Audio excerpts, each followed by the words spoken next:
Siempre me gustó el cuento de la Torre de Babel e imaginar a hombres y mujeres que se pelean porque no se entienden.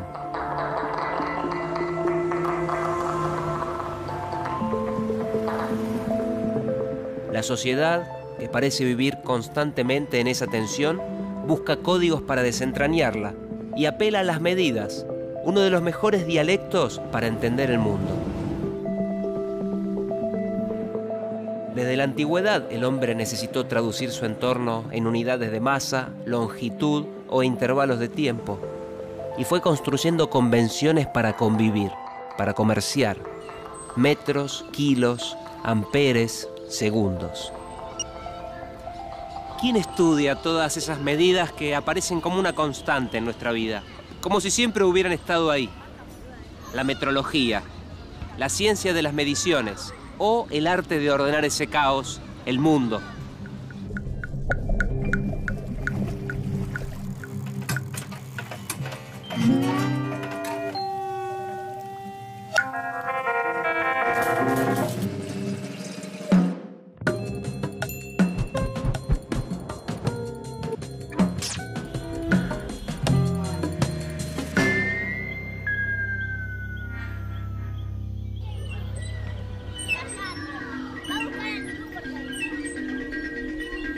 ¿Qué querés ser cuando seas grande?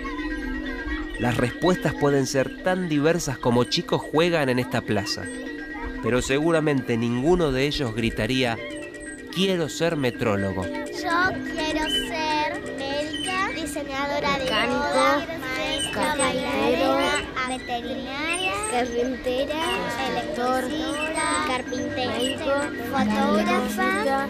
Ellos no lo saben aún, pero en cada una de las profesiones y oficios que están nombrando se necesita de las mediciones. La metrología es una ciencia escondida, una de las menos conocidas. Pero ojo, tiene en sus manos definiciones importantes que influyen en las experiencias más cotidianas, como comprar un litro de leche, o sea, que sea un litro realmente y esté apto para consumir hasta la fecha de vencimiento. La alta política internacional, como cuando un país le rechaza sus productos a otros por fallas en las mediciones. Y pasando por construir un juego de niños que funcione en forma segura. Cuando la metrología falla, la tormenta se anuncia a la vuelta de la esquina.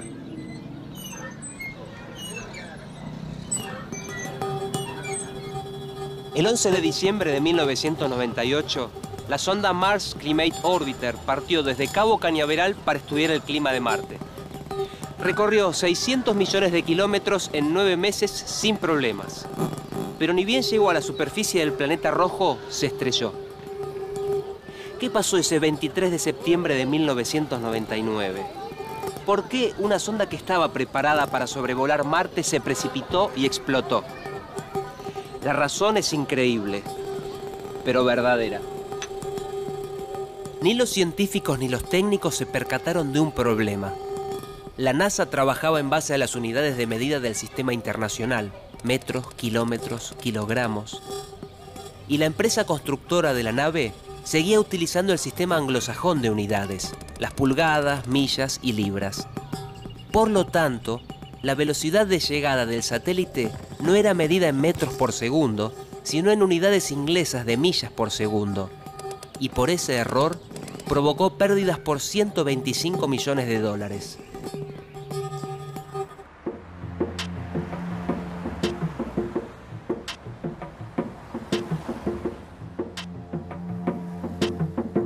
La variedad de situaciones sobre las que opera un metrólogo es diversa. Se trata de un científico que está en todas partes, en los detalles de un viaje espacial, detrás de la fabricación de cualquier auto, también en lo que haya cargado en su tanque de nafta, o en la fábrica de una simple botella de agua mineral.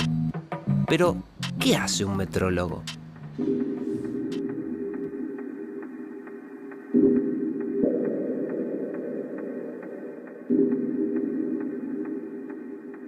Y mira, cuando uno nace, lo primero que hacen es medir cuánto pesa y cuánto mide, y le toman la temperatura. O sea, en el ámbito de la salud es fundamental. como es importante medir bien en el comercio, porque uno paga y eso hace a todo lo que un país puede llegar a recaudar, como es importante en ámbitos científicos que la gente está muy preocupada, como el cambio climático, pero que no piensa que depende de que se midan bien ciertas cosas. Lo que queda en la escuela generalmente es que es comparar contra patrones, pero depende de muchas otras cosas, más que del patrón. Por ejemplo, acá tenemos una regla muy primitiva, ni siquiera tiene los milímetros marcados. Y yo la podría comparar con otra regla que tiene los milímetros marcados, pero no sé cuál es la mejor de estas dos. Necesito un patrón que puede ser este bloque patrón, que este sí tiene 100 milímetros, 10 centímetros, pero según quien mida va a dar valores distintos. Yo mismo puedo medir varias veces y me da valores distintos.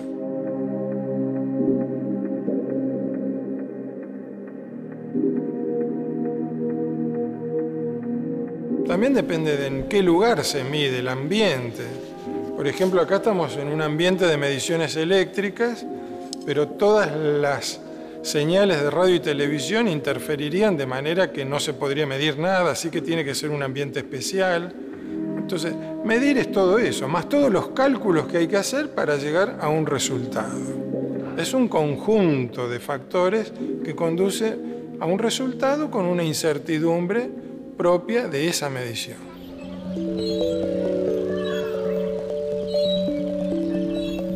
En la metrología no solo es importante medir, también hay que llegar a acuerdos a nivel nacional e internacional. Suena básico, pero no lo es.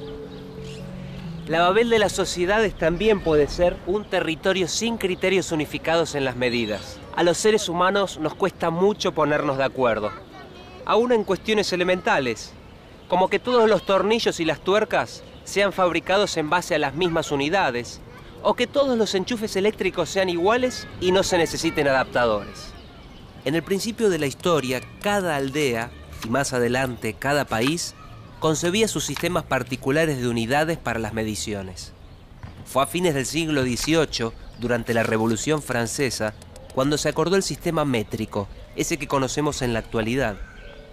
40 años después, en 1840, se imponía entre los científicos parisinos. Era necesario. Había que ordenar los intercambios comerciales. En 1875 se firmó la Convención del Metro y se creó la Conferencia General de Pesas y Medidas, que recién tuvo lugar en 1889. Allí se tomaron decisiones trascendentales para la metrología. En el encuentro se unificaron los criterios de medición en base al metro y el kilogramo, y se convocaron a todos los países para que se reunieran cada 4 años. Como la metrología es una ciencia en constante movimiento, luego se abordaron las mediciones eléctricas de tiempo, temperatura, radiación, luminotecnia y hasta las mediciones químicas. Los científicos juegan, como los chicos, pero usan otros juguetes.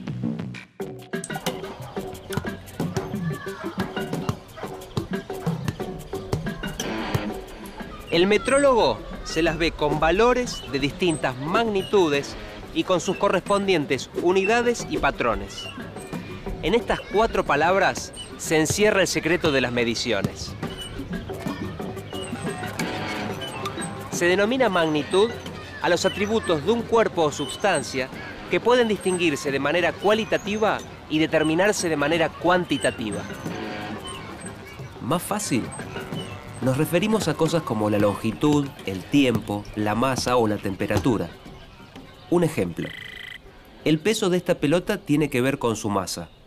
A ese atributo, mensurable, lo llamamos magnitud. Y al resultado de la medición, casi medio kilogramo, se lo denomina valor.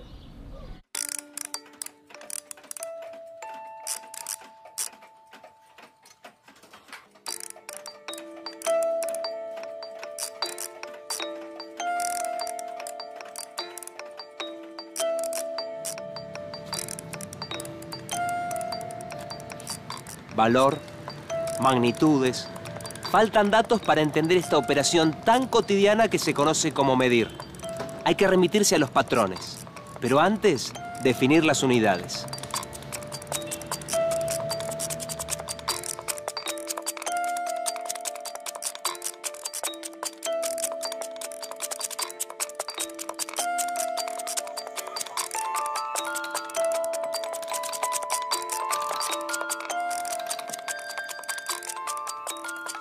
El británico William Thomson era un hombre terminante.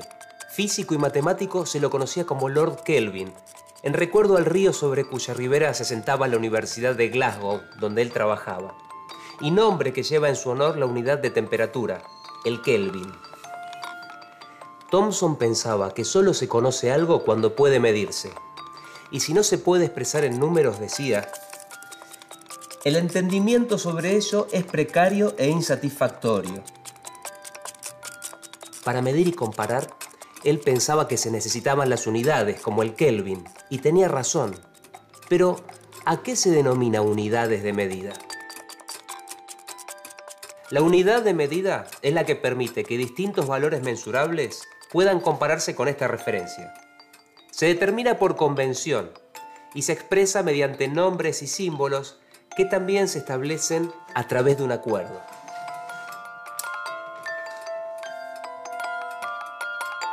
Por ejemplo, el tiempo se mide en la unidad conocida como segundo y la longitud en metros.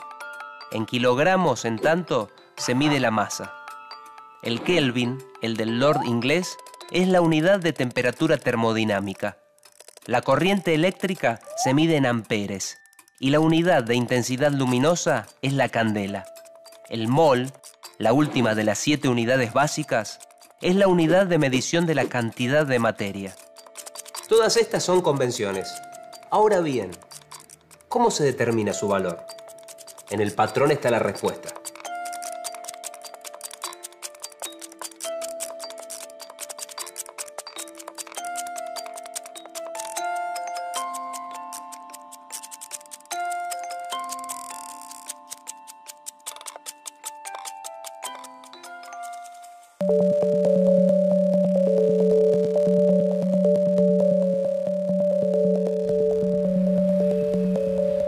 Una de las primeras condenas que se dictaron en Buenos Aires cayó sobre un sastre.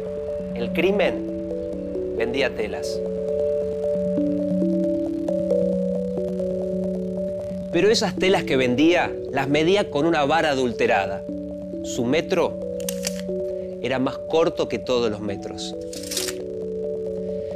Toda unidad que nos sirve para medir y comparar tiene como referencia un patrón de medida acordado internacionalmente.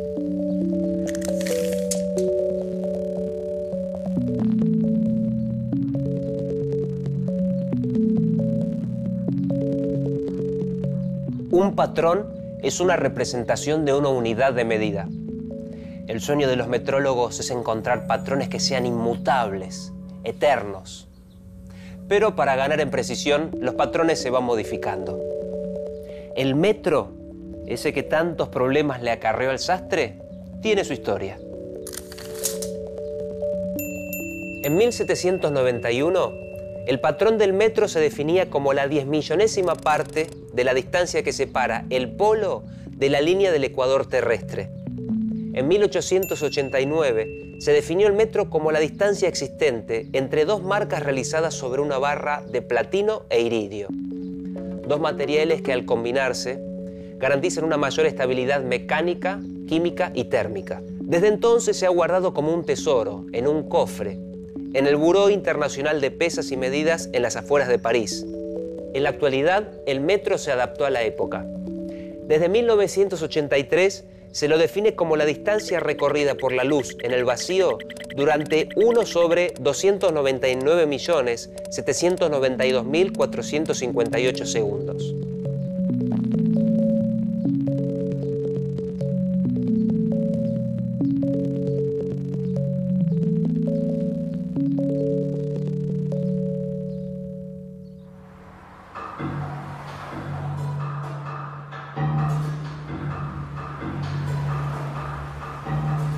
Cada ciencia tiene su norte y la metrología busca la exactitud. Este puente mide 165,7 metros de longitud. ¿Pero será así realmente? No es tan simple de resolver. La clave está en la incertidumbre asociada a la medición. Si se realiza una serie de mediciones de este puente, es muy probable que se obtengan distintos resultados. ¿Se trata de una incorrección? ¿Hay que intentar la operación hasta lograr dos resultados iguales? En metrología, error no es lo mismo que equivocación. Solo indica la diferencia entre el resultado que se obtuvo en la medición y el valor de la magnitud para medir. Se los llaman errores aleatorios, porque hacen variar los resultados en forma impredecible entre una medición y la siguiente. Los metrólogos prefieren pensar el resultado de la medición no como un único número, sino como todo un intervalo conteniendo muchos valores posibles. Supongamos que realizamos 3 mediciones del puente, 165,685 metros, 165,705 metros y 165,725 metros. El promedio de estos 3 valores es 165,705 metros. A su vez, podemos cuantificar los errores asociados a la medición y llegar a la conclusión de que la combinación de todos ellos puede dar un valor global de 2 centímetros. Entonces, podremos decir que la longitud del puente se encuentra entre 165,685 y 165,725 metros, o bien 165,705 metros más menos 2 centímetros. La incertidumbre, es decir, el ancho de ese intervalo, es 2 centímetros. Este valor caracteriza la calidad de la medición. ¿Se puede llevar a cero la incertidumbre? Este es el desafío de los metrólogos y de la tecnología. ¡Taxi! Buenos días. Al INTI, por favor. Mirar cómo bajan las fichas en el taxímetro es una actividad que practican algunos pasajeros, más aún si llevan monedas justas. El reloj taxímetro es un medidor de tiempo y de distancia que se traduce después en un valor monetario. ¿Quién no ha tenido alguna vez la fantasía de que esté adulterado? Cada país establece patrones nacionales de medidas y los actualiza de acuerdo a los avances tecnológicos. Hoy en día, la producción se ha globalizado y se basa en el ensamble de partes que realizan distintos fabricantes que pueden estar ubicados en diversas partes del mundo. Pensemos, por ejemplo, en la fabricación de un auto. ¿Qué pasaría si una rueda no se ajustara a las especificaciones o si las complejas piezas del motor no se ajustaran perfectamente? ¿Cómo se asegura la industria que cada parte responda a las necesidades del producto? La respuesta está en el control o el seguimiento de los instrumentos de medición, que deben compararse contra uno más exacto y recalibrarse periódicamente. Así, las grandes industrias y también, ¿por qué no?, los pequeños comercios certifican que sus mediciones son correctas. Todos ellos tienen quien los controle. En Argentina, el organismo público que controla las mediciones y su exactitud es el INTI. Desde 2003, el instituto también es responsable técnico de la verificación de instrumentos de mediciones que se utilizan en transacciones comerciales, como el reloj taxímetro, el medidor de energía eléctrica, el expendedor de combustible o la balanza.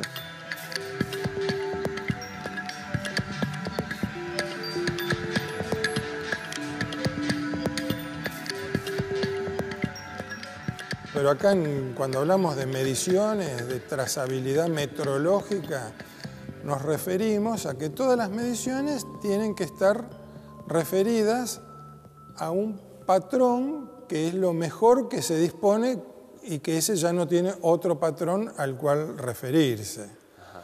Por ejemplo, cuando hablamos de este bloque patrón, este no es el mejor de todos. Hay bloques de mejor calidad que este. Entonces, en una fábrica, donde un operario, en una fábrica de automóviles, puede estar midiendo el diámetro de un agujero con un calibre, por ejemplo, como esto, cada tanto tiene que asegurar que el calibre sea comparado con la longitud patrón de este bloque, y después este bloque va a ir al laboratorio de la planta automotriz y ser comparado con otros bloques de mejor calidad, y esos vendrán una vez por año al INTI con bloques que a su vez están medidos con láseres. A ver cuántas longitudes de onda del láser entran en ese bloque, y a su vez ese valor está referido a la velocidad de la luz. Entonces, cada paso de todos estos que te describo tiene una incertidumbre que va siendo cada vez menor hasta que se llega al límite de lo medible, y se asegura así la trazabilidad de las mediciones.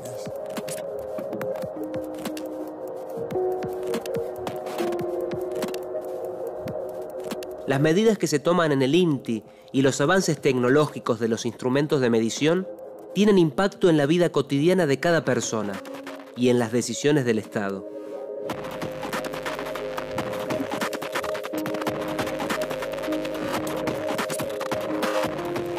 El peso de una cosecha que se exporta, la cantidad de gas, petróleo o electricidad que se comercializa con otros países, de la exactitud dependen precios, cobros y pagos. También ingresos fiscales, impuestos o retenciones. Al medir a gran escala, un pequeño error puede significar diferencias de cientos de millones de pesos para el Estado y la sociedad. Entonces, si la producción de soja de este año asciende a 50 millones de toneladas, un error del 0,5% en las balanzas que pesan la mercadería en el puerto representaría 250.000 toneladas, y a un precio de $500 la tonelada, las pérdidas se elevarían a 125 millones de dólares. Matemática pura. Los números no mienten. ¿Qué relación guarda un metrólogo con la seguridad? La respuesta no hay que buscarla en las páginas policiales del diario. Más bien habría que ir a las de sociedad. Sí, a las de sociedad. Desde el INTI se estudian los productos industriales que compramos. Los controlan. Por ejemplo, para evitar que manipulemos objetos con sustancias tóxicas que dañen la salud.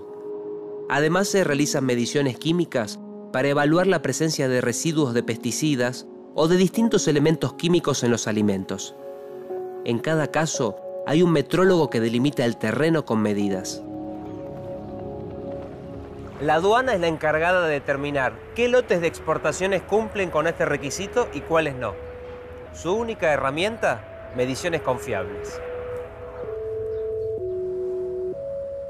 Las mediciones se instalan en la vida cotidiana, en el peso de un paquete de galletitas, en los medidores de agua, en el radar que sirve para controlar la velocidad de tránsito, en los relojes comunes y en los relojes atómicos de precisión increíble. Detrás hay medidas.